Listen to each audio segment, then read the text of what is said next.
Ever heard of the phrase, never let a good crisis go to waste? Well, higher education didn't.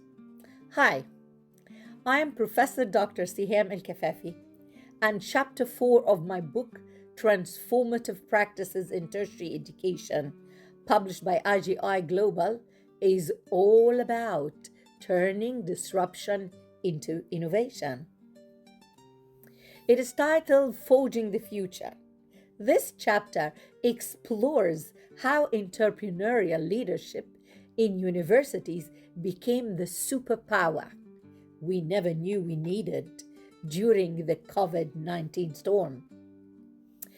Think of it as academia meeting agility, with real life examples from New Zealand's tertiary sector showing how academic entrepreneurship is driving innovation, job creation, and sustainable growth.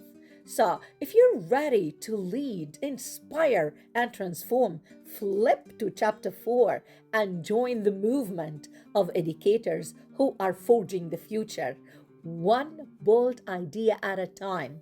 Grab your copy now, available through IGI Global. Find the link below.